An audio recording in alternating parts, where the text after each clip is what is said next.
What's going on, guys? So today we're working on the F-150. We're adding another modification to it. This time it is in the engine bay, but this is kind of a performance mod, not really in a sense. It's for engine longevity. It's really for longevity, so by now you might figure it out. So I'm going to show you guys what I got for the truck right here. So anyways, this is what I picked up for the truck.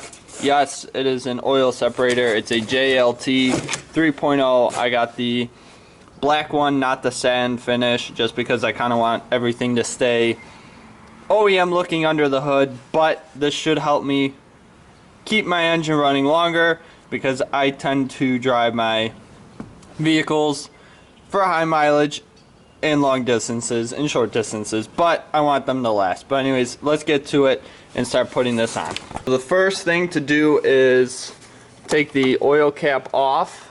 Sorry if the lighting's not all that great. Then you pop this thing off, the engine cover, take that off, set it aside. Alright, now that we got the engine cover set aside, let's put the oil cap back on, because, well, we don't want anything falling in there. Now what we're going to be taking off here is this hose right here. This is what that oil separator is going to be replacing, is this hose right here. And then the oil separator is going to mount either to this hole or this hole. It depends.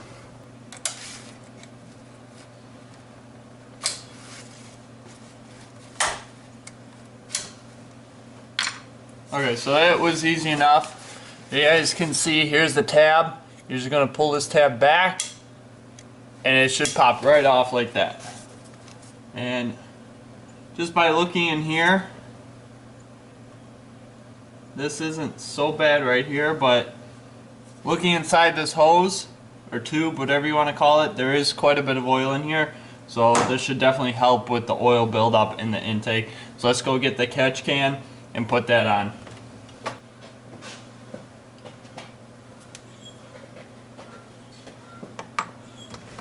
Alright, now this comes with two different lengths of hoses. This is the 18 and this is the 21 inch. Now the 21 inch with the 45 degree is going to go on the intake, and then the 90 degree is going to go right on the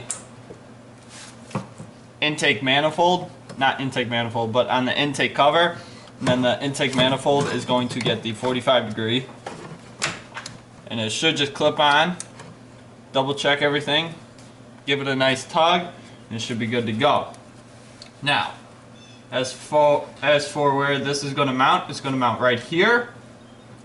I think that's going to be a nice spot for it. It's either there's a hole right here or there's a hole down here, but this one I can't really get to, so we're going to mount it right here and then put everything back together. So let me go get the bolt for that and mount it right up. Alright, so they give you a little clip that comes with it that you're supposed to be able to slide over this. However, this clip is not deep enough to go over all this to get to this hole, and I don't feel like trimming the plastic or cutting my truck.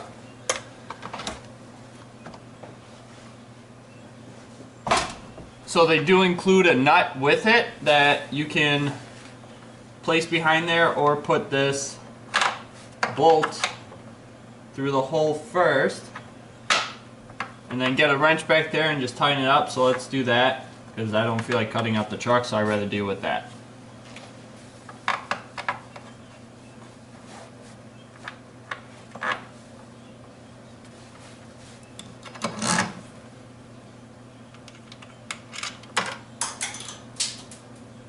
It hit the floor, we're good.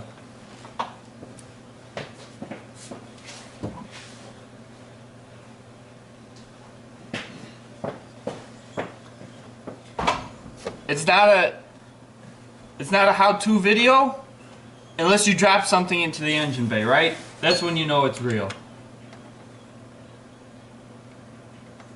Alright, let's start that thread now. I've learned my lesson in the past. Always use thread locker. I use thread locker on these two screws up here for the plate to mount to the catch can. Now I'm going to just put a little, okay, that wasn't really a little, but Now I'm going to put some blue thread locker up here for that nut.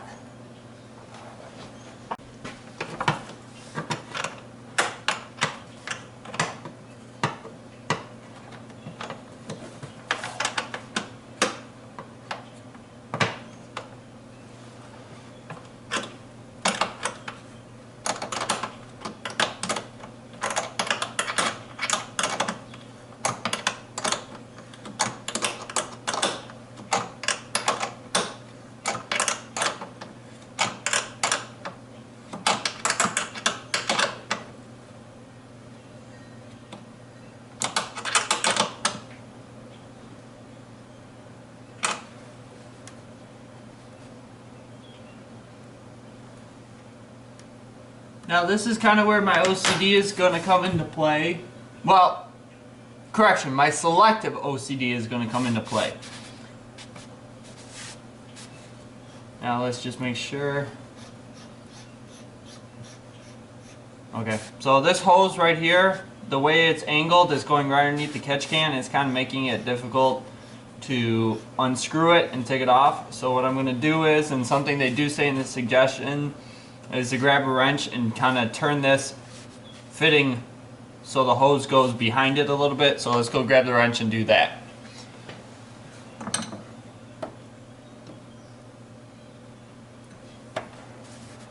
Perfect. Now they do say use an 18mm wrench on this, and then this is 10mm wrench. That's what I was using on that. So let's test it out now. Oh yeah, that's so much better. Boom. There's the catch can, and it's nice clean for now. You guys can't really see that. It's nice and clean for now, and probably in a couple weeks, not really, probably, I forgot what the paper said, but probably in the next 3,000 miles or so, I will take it off, see how much oil is in there, and I will show you guys that as well. So stay tuned for that. I'm just going to snug this up a little bit more right here. Almost lost the wrench. Alright. Yeah, that's pretty snug. It shouldn't be moving anywhere. Just grab the wrenches, grab this hose. Alright, now it's time to put the cover back on. So we're going to remove the oil fill cap.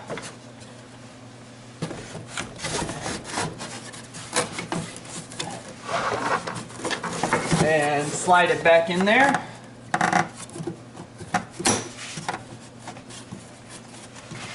Push it back over this. And then once it's back on, everything's locked into place. Put your oil fill cap back on.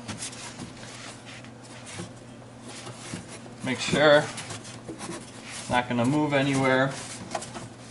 So basically, here it is. The oil catch can all finished up. You can see how I have the lines running. I did not have to cut this at all. Well, I didn't want to, but if you wanted to, you could probably notch it up a little bit more right here so these two things aren't touching.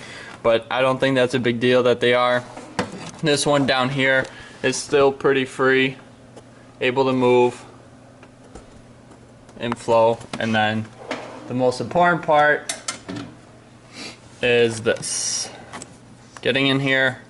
Now they say every oil change, however, some people are going to drive more often than others or have more miles between oil changes, because now it's just the computers tell us when. So I'm probably going to try and check this every 3,000 miles or sooner. I'll check it within the first 1,500 miles or 3,000 miles that I drive, just to see how much is building up in there, and then go from there. And I will, first time I open this up, I'll have you guys there with me to see how much oil. Actually, I can't get this on for the life of me. There we go. Let's snug it up there. Done and done.